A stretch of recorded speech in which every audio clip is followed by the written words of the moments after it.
বাংলা বরাক আসাম চ্যানেলে সর্বশেষ জাতীয় সংবাদে আপনাদেরকে জানাই স্বাগতম। সংবাদের শুরুতেই জানিয়ে দেব সংবাদ শিরোনাম। ভারতে করোনা ভাইরাসে আক্রান্তের সংখ্যা বেড়ে হলো ৭১,৩৩৯ জনে। সুস্থ হয়ে ঘরে ফিরলেন ২৩,০৩৩ জন। ইতিমধ্যেই মৃত্যু হলো ২,৩১০ জনের। এবং এক নজরে থাকবে দেশের করোনা ভাইরাস সম্পর্কিত বিস্তারিত পরিসংখ্যান। অপরদিকে বিশ্বজুড়ে করোনা ভাইরাসে আক্রান্তের সংখ্যা বেড়ে হলো ৪২,৭১,৬৮৯ জনে এবং ইতিমধ্যে বিশ্বজুড়ে মৃত্যু হয়েছে ২,৮৭,৬১৩ জনের। অন্যদিকে আজ রাত ৮টায় জাতির উদ্দেশ্যে ভাষণ দেবেন প্রধানমন্ত্রী। মুখ্যমন্ত্রীদের সঙ্গে বৈঠকের পরে নয়া ঘোষণার সম্ভাবনা।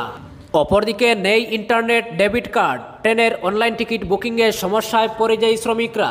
অন্যদিকে কর্মচারীর শরীরে করোনা সংক্রমণ, বন্ধ হলো এয়ার ইন্ডিয়ার হেডকোয়ার্টার্স। অপরদিকে করোনা আবহেও পাল্টাচ্ছে না পাকিস্তানের স্বভাব। ভারতে হামলা চালাবে পাকিস্তানি ফৌজ, যুদ্ধের জিগির তুললেন পাক মন্ত্রী। অন্যদিকে লাদাখ সীমান্তে চীনের চপার চড়ালো উত্তেজনা, পাল্টা ভারতীয় বায়ুসেনা নিয়ে ফেলল পদক্ষেপ। এদিকে চীনকে গিয়ে জিজ্ঞেস করুন, সাংবাদিকদের উপর রেগে গিয়ে ঘর ছাড়লেন ডোনাল্ড ট্রাম্প। অপরদিকে ঘরে ফেরার পথে গাড়ি দুর্ঘটনায় মৃত্যু ৪ পরিযায়ী শ্রমিকের। এবং সর্বশেষ জানিয়ে দেব ৮১,০০০ পেরিয়ে গেল মৃত্যু। করোনায় কাঁপছে ডোনাল্ড ট্রাম্পের আমেরিকা। তাহলে বন্ধুরা, বিস্তারিত খবরে যাওয়ার আগে আপনার কাছে করব ছোট্ট একটা রিকোয়েস্ট। ভিডিওটি দেখতে দেখতে অবশ্যই একটি লাইক করে দিবেন এবং প্রতিদিনের গুরুত্বপূর্ণ খবরাখবর সবার আগে পেতে এক্ষুনি করে দিন চ্যানেলটি সাবস্ক্রাইব এবং বাজিয়ে দিন পাশের বেল আইকন। তাহলে প্রতিদিনের গুরুত্বপূর্ণ খবরাখবর সবার আগে আপনি নোটিফিকেশনের মাধ্যমে পেয়ে যাবেন। ভারতে করোনা ভাইরাসে আক্রান্তের সংখ্যা বেড়ে হলো ৭১,৩৩৯ জনে। সুস্থ হয়ে ঘরে ফিরলেন ২৩,০৩৩ জন এবং ইতিমধ্যে মৃত্যু হলো ২,৩১০ জনের। সুতরাং এখনও ৪৫,৯৯২ জনের শরীরে এই মারণ ভাইরাস সক্রিয় রয়েছে। ইন্ডিয়া কোভিড-১৯ ট্র্যাকার থেকে বিকেল ৩টায় পাওয়া সর্বশেষ তথ্য অনুসারে এখনও পর্যন্ত মহারাষ্ট্রে করোনা ভাইরাসে আক্রান্ত হয়েছেন ২৩,৪০১ জন। সুস্থ হয়ে ঘরে ফিরেছেন ৪,৭৮৬ জন।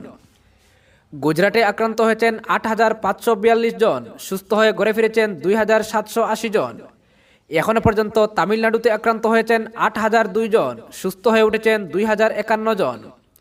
দিল্লিতে আক্রান্ত হয়েছেন ৭,৬৩৯ জন। সুস্থ হয়ে ঘরে ফিরেছেন ২,৫১২ জন। এখনও পর্যন্ত রাজস্থানে আক্রান্ত হয়েছেন ৪,০৩৫ জন। সুস্থ হয়ে উঠেছেন ২,৩৬২ জন।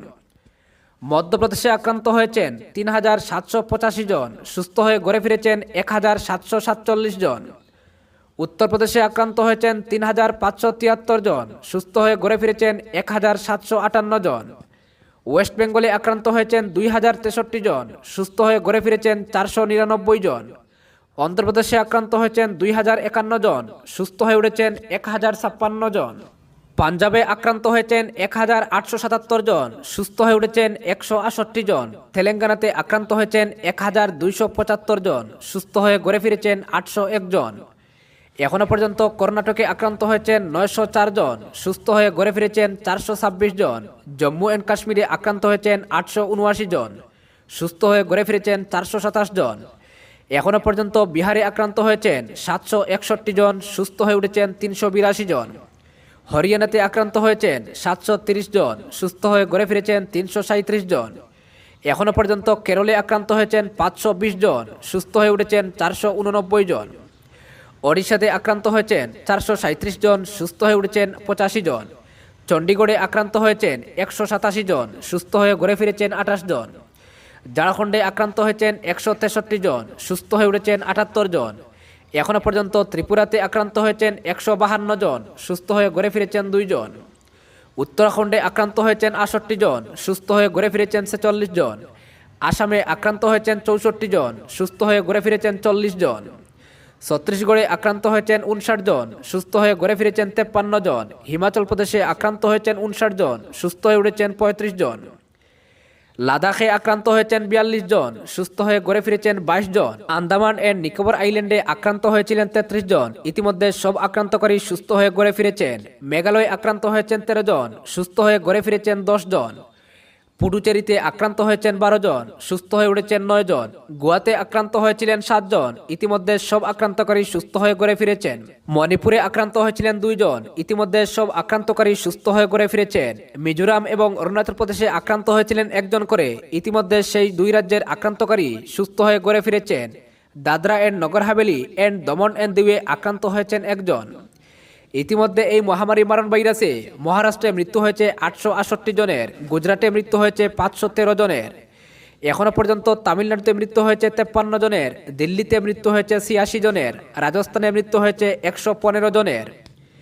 এখনো পর্যন্ত মধ্যপ্রদেশে মৃত্যু হয়েছে 221 জনের, উত্তরপ্রদেশে মৃত্যু হয়েছে 80 জনের, ওয়েস্ট বেঙ্গলে মৃত্যু হয়েছে 190 জনের, অন্ধ্রপ্রদেশে মৃত্যু হয়েছে 46 জনের, পাঞ্জাবে মৃত্যু হয়েছে 31 জনের, তেলেঙ্গানাতে মৃত্যু হয়েছে 30 জনের, কর্ণাটকে মৃত্যু হয়েছে 31 জনের, জম্মু অ্যান্ড কাশ্মীরে মৃত্যু হয়েছে 10 জনের, বিহারে মৃত্যু হয়েছে 6 জনের, হরিয়ানাতে মৃত্যু হয়েছে 11 জনের, কেরলে মৃত্যু হয়েছে 4 জনের, ওড়িশাতে মৃত্যু হয়েছে 3 জনের, চণ্ডীগড়ে মৃত্যু হয়েছে 3 জনের। এখনো পর্যন্ত ঝাড়খণ্ডে মৃত্যু হয়েছে 3 জনের, উত্তরাখণ্ডে মৃত্যু হয়েছে 1 জনের, আসামে মৃত্যু হয়েছে 2 জনের, হিমাচল প্রদেশে মৃত্যু হয়েছে 3 জনের এবং মেঘালয়ে 1 জন করোনা ভাইরাসে মৃত্যু হয়েছে। অপরদিকে ফের জাতির উদ্দেশ্যে ভাষণ দিতে চলেছেন প্রধানমন্ত্রী নরেন্দ্র মোদী। আজ রাত 8টা নাগাদ তিনি জাতির উদ্দেশ্যে ভাষণ দেবেন। আজ টুইটে একথা জানিয়েছে প্রধানমন্ত্রীর দফতর। তৃতীয় দফার লকডাউন শেষ হওয়ার 1 সপ্তাহ আগেই সোমবার মুখ্যমন্ত্রীদের সঙ্গে ভিডিও বৈঠকে যোগ দেন প্রধানমন্ত্রী। করোনা মোকাবিলায় পরবর্তী রণকৌশল নিয়ে আলোচনা প্রয়োজন বলে বৈঠকে জানান তিনি। বৈঠকে লকডাউন আরও বাড়ানোর ইঙ্গিত মিলেছে। জাতির উদ্দেশ্যে ভাষণে সে বিষয়ে প্রধানমন্ত্রী নতুন কোনো ঘোষণা করতে পারেন বলে মনে করা হচ্ছে। দেশ জুড়ে করোনা ভাইরাসের সাম্প্রতিক পরিস্থিতি বিবেচনা করে তৃতীয় দফায় লকডাউনের মেয়াদ বাড়ার সম্ভাবনা প্রবল। বিভিন্ন রাজ্যের মুখ্যমন্ত্রীদের সঙ্গে সোমবার অনলাইনে বৈঠক করেন প্রধানমন্ত্রী নরেন্দ্র মোদী। পূর্ব নির্ধারিত ওই বৈঠকের পরেই 17 মের পর আরও 1 দফায় লকডাউন বাড়ানোর কথা গুরুত্ব দিয়ে ভাবছেন ভারতের প্রধানমন্ত্রী। সামনের সপ্তাহে 17 মে দ্বিতীয় দফার লকডাউনের মেয়াদ শেষ হচ্ছে। তার আগে করোনা নিয়ে রূপরেখা ঠিক করতেই মুখ্যমন্ত্রীদের নিয়ে বৈঠকে বসেন মোদী। সকলের মতামত জানতে চান। মুখ্যমন্ত্রীদের বড় অংশই কিন্তু লকডাউন বাড়িয়ে যাওয়ার পক্ষেই সওয়াল করেন। প্রধানমন্ত্রী রাজ্যগুলির কাছে লকডাউন বিষয়ে সাজেশন লিখিত আকারে চেয়েছেন। সরকারি সূত্রের খবর, তৃতীয় দফায় দেশ জুড়ে সন্ধ্যে 7টা থেকে সকাল 7টা পর্যন্ত কারফিউ আগের মতোই বলবৎ থাকবে। সংক্রমণের প্রকোপ রুখতে আর কি করা যায়, কোন কোন ক্ষেত্রে কিভাবে ছাড় দেওয়া যায়, সে বিষয়ে রাজ্যের মুখ্যমন্ত্রীদের কাছে লিখিত আকারে পরামর্শ চান প্রধানমন্ত্রী। অন্যদিকে আজ বন্ধ করা হলো দিল্লির এয়ার ইন্ডিয়ার সদর দপ্তর। এক কর্মচারী করোনা ভাইরাস পজিটিভ আসায় মঙ্গলবার 3 দিনের জন্য সিল করে দেওয়া হয় হেডকোয়ার্টার। খবর অনুযায়ী এয়ারলাইন্স হাউসে অবস্থিত এয়ার ইন্ডিয়ার সদর দপ্তর স্যানিটাইজ করা হবে। অফিস থেকে কর্মরত সকল কর্মচারীকে বাড়ি থেকে কাজ করতে বলা হয়েছে। করোনা ভাইরাসে আক্রান্ত পিয়নের বয়স 54 বছর। দিল্লিতে এই নিয়ে 6ষ্ঠ সরকারি অফিস যা করোনা সংক্রমণের কারণে সিল করা হলো। গতকাল বিদ্যুৎ মন্ত্রকের কর্মীর শরীরে কোভিড-19 পজিটিভ পাওয়া যায়। সংক্রমণ এড়াতে সোমবার দিল্লির শ্রমশক্তি ভবন বন্ধ করে দেওয়া হয়। এই ভবনেই রয়েছে বিদ্যুৎ মন্ত্রকের অফিস। সংস্থার তরফে জানানো হয়েছে, সুরক্ষার কারণেই বন্ধ শ্রমশক্তি ভবন। ভবনের কর্মীরা আপাতত বাড়ি থেকেই কাজ করেছেন যতক্ষণ না পরবর্তী কোনো বিজ্ঞপ্তি জারি হচ্ছে। গত সপ্তাহে এভাবেই দিল্লির শাস্ত্রী ভবন বন্ধ করে দেওয়া হয়। গত সপ্তাহে দিল্লির আইন বিষয়ক বিভাগের শাস্ত্রী ভবন কার্যালয়ে সিনিয়র কর্মকর্তা করোনা ভাইরাসে আক্রান্ত হওয়ার পরে সিল করা হয়। করোনা ভাইরাসের জেরে বন্ধ ছিল তা হলো রাজীব গান্ধী ভবন, নীতি ভবন এবং আয়ুষ্মান ভারতের অফিস। অপরদিকে দীর্ঘদিন পর মানুষের দুর্দশার কথা ভেবেই লকডাউনে ট্রেন যাত্রা শুরু করার কথা ঘোষণা করেছে কেন্দ্রীয় সরকার। সেই মতো বাড়ি ফেরার স্বপ্ন নিয়ে দিল্লির রেল স্টেশনে টিকিট কাটতে এসেছিলেন বহু পরিযায়ী শ্রমিক। রাত থেকে এসে ঘন্টার পর ঘন্টা বসে থাকার পর তারা জানতে পারেন শুধুমাত্র আইআরসিটিসির ওয়েবসাইটের মাধ্যমেই অনলাইনে টিকিট বুক হচ্ছে। অনেকের কাছেই না আছে ইন্টারনেট কানেকশন, না আছে ডেবিট কার্ড, ফলে হতাশ হয়ে তাদের ফিরে আসতে হয়েছে। ঠেলাগাড়ি চালক হিতেশ কুমার বললেন, লাইনে দাঁড়ানোর জন্য ভোর 4টের সময় স্টেশনে চলে যায়, কিন্তু সেখানে কোনো লাইন ছিল না। আমি ও আরও কয়েকজন ভিতরে ঢোকার চেষ্টা করলে পুলিশ লাঠিপেটা করে আমাদের সেই জায়গা থেকে তাড়িয়ে দেয়।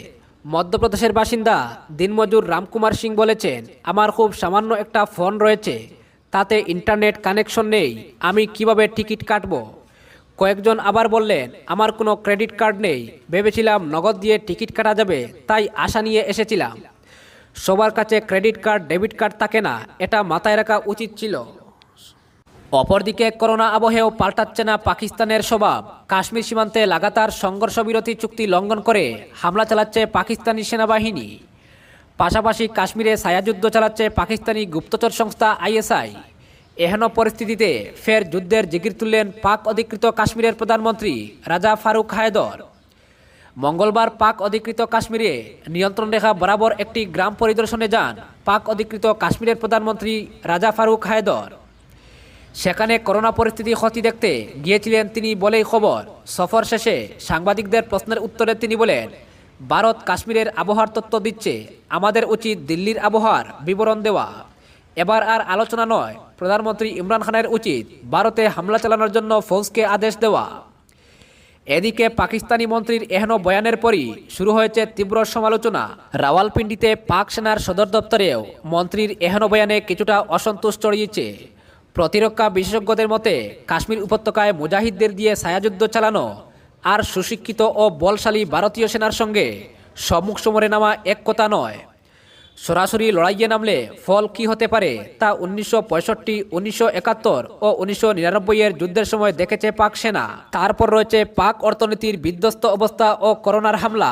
সব মিলিয়ে সন্ত্রাসে উস্কানি দেওয়া ছাড়া আপাতত পাক ফৌজের আর কিছুই করার নেই।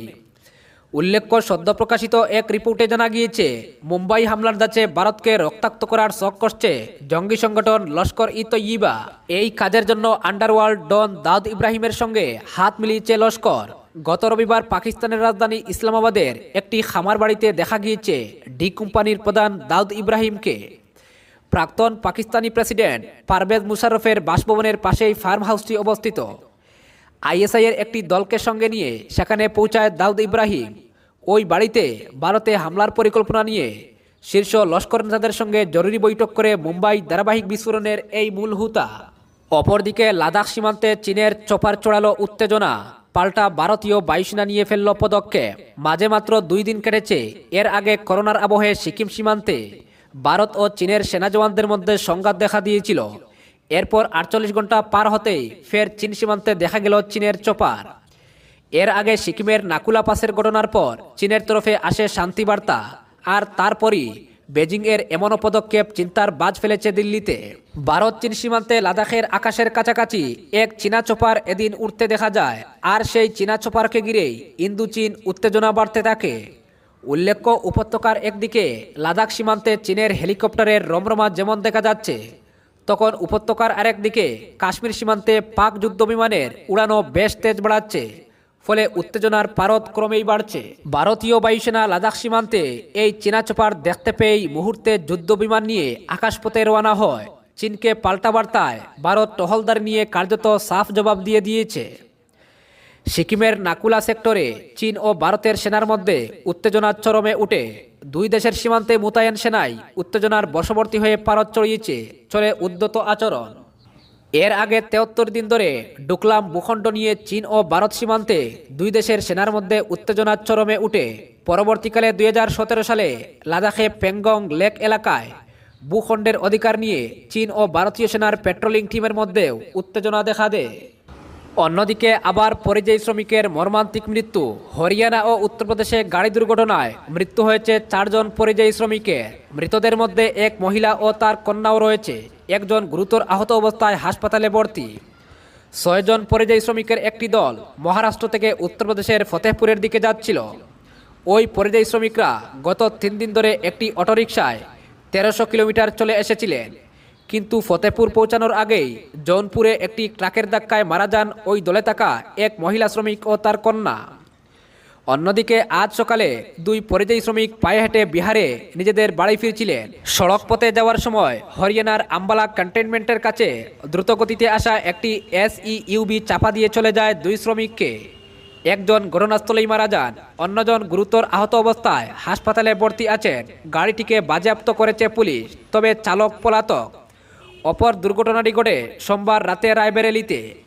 পশ্চিম উত্তরপ্রদেশের বুলন শহর থেকে সাইকেলে বিহারে বাড়ির উদ্দেশ্যে রওনা হয়েছিল পরিযায়ী শ্রমিকের একটি দল। সেই দলে ছিল 25 বছরের শিবকুমার দাস। বেপরোয়া গতিতে আসা একটি গাড়ি নিয়ন্ত্রণ হারিয়ে শিবকুমারকে ধাক্কা মারে। ঘটনাস্থলেই মারা যায় শিবকুমার। গাড়ি চালকও গুরুতর আহত হয়েছেন, গাড়িটিও ক্ষতিগ্রস্ত হয়েছে। অপরদিকে করোনা পরিস্থিতিতে আমেরিকা ও চীনের সংঘাত দীর্ঘদিন ধরেই জারি আছে। তবে এবার একেবারে সাংবাদিক বৈঠকে আচমকা রেগে গেলেন মার্কিন প্রেসিডেন্ট ডোনাল্ড ট্রাম্প। এমনকি সাংবাদিক বৈঠক ছেড়ে বেরিয়েও যান ডোনাল্ড ট্রাম্প। ইতিমধ্যে সেই ভিডিও ভাইরাল হয়ে গিয়েছে ইন্টারনেটে। রোজ গার্ডেনে আয়োজিত সংবাদ সম্মেলনে ডোনাল্ড ট্রাম্প সোমবার প্রায় 1 ঘন্টা সাংবাদিকদের সঙ্গে কথা বলেন। শুরুতে তিনি করোনা টেস্টের জন্য কত ডলার দিয়েছেন সেটা তিনি জানান। সেই তথ্য জানাতে গিয়ে $11 বিলিয়ন জায়গায় ভুল করে 1 বিলিয়নের কথা বলেন। স্থানীয় সময় বিকাল 5:15 সিবিএস নিউজের হোয়াইট হাউস প্রতিনিধি ওয়াজেজিয়া জিয়াং ট্রাম্পের কাছে প্রশ্ন করেন, আপনি অনেকবার বলেছেন বিশ্বের অন্য দেশের চেয়ে টেস্টে আমেরিকা ভালো করেছে। ট্রাম্প সঙ্গে সঙ্গে বলেন, হ্যাঁ। চাইনিজ বংশোদ্ভূত জিয়াং কথা চালিয়ে যান, বলেন, বিষয়টি কেন এই প্রতিযোগিতা যেখানে প্রতিদিন আমেরিকাবাসী প্রাণ হারাচ্ছে? জবাবে ট্রাম্প বলেন, তারা পৃথিবীর সব জায়গায় প্রাণ দিচ্ছে। এই প্রশ্নটি সম্ভবত আপনার চীনকে করা উচিত, আমাকে নয়, ঠিক আছে? ট্রাম্প এরপর যখন অন্য এক সাংবাদিককে ডাকতে চান তখন জিয়াং আবার বলেন, স্যার, এটা বিশেষ করে আমাকে কেন বলেছেন? আমি কাউকে উদ্দেশ্য করে এটা বলছি না। ট্রাম্প বলেন, যে আমাকে এমন বাজে প্রশ্ন করতে চায় তাকেই বলেছি। জিয়াং প্রতিবাদ করেন, বাজে প্রশ্ন নয়। ভাইরাল হওয়া ভিডিওতে এ সময় ট্রাম্পকে বেশ রেগে যেতে দেখা যায়। অপরদিকে ডোনাল্ড ট্রাম্পের দেশে চলছে লাগামহীন মৃত্যু মিছিল। সোমবারে মৃত্যুর হিসেবে আমেরিকায় মৃত্যুর সংখ্যা পেরিয়ে গেল 81,000। জন হপকিন্স ইউনিভার্সিটির পরিসংখ্যান থেকে এই তথ্য মিলেছে। মার্কিন মুলুকে সারা দেশ জুড়ে চলছে করোনার বিরুদ্ধে লড়াই। ইতিমধ্যে 13 লক্ষেরও বেশি মানুষ আমেরিকায় এই ভাইরাসের কবলে পড়েছেন। এর মধ্যে 81,000-এর বেশি মানুষের মৃত্যু হয়েছে, সেরে উঠেছেন 2,19,000 মানুষ। ডোনাল্ড ট্রাম্পের দেশের বেশিরভাগ বড় শহরগুলিতে চলছে মৃত্যু মিছিল। এর মধ্যে নিউ ইয়র্কের অবস্থা সবচেয়ে ভয়াবহ। সেখানে 3,35,000 করোনা আক্রান্তের সন্ধান পাওয়া গিয়েছে, মৃত্যু হয়েছে 21,000-এর। নিউ জার্সির অবস্থাও খারাপ। 1,39,000 আক্রান্তের মধ্যে 9,000-এরও বেশি মানুষের মৃত্যু হয়েছে নিউ জার্সিতে। মিচিগানেও পরিস্থিতি গুরুতর। সেখানে অন্য শহরের তুলনায় মৃত্যুর হার বেশি। মাত্র 46,000 আক্রান্তের মধ্যে সেখানে 4,500 বেশি মানুষের মৃত্যু হয়েছে। ফ্লোরিডায় 40,000 আক্রান্তদের মধ্যে 1,700-এর বেশি মানুষের মৃত্যু হয়েছে। মার্কিন রাষ্ট্রপতি ডোনাল্ড ট্রাম্প জানিয়েছেন, করোনার ভ্যাকসিন আমেরিকার হাতে পাবে এবছরের মধ্যেই। ওয়াশিংটন ডিসির লিঙ্কন মেমোরিয়ালে ফক্স নিউজের টাউন হল নামক অনুষ্ঠানে বক্তব্য রাখতে গিয়ে ডোনাল্ড ট্রাম্প বলেন, তিনি আশা করেন এবছরের শেষের মধ্যে আমেরিকার হাতে চলে আসবে করোনা ভাইরাসের ভ্যাকসিন। আমেরিকার পরেই মৃত্যুর তালিকায় রয়েছে ইতালি ও ব্রিটেনের মতো বিশ্বের প্রথম সারির দেশগুলি। সারা বিশ্বজুড়ে এই ভাইরাস প্রাণ কেড়েছে 2.5 লক্ষের বেশি মানুষের, আক্রান্ত হয়েছেন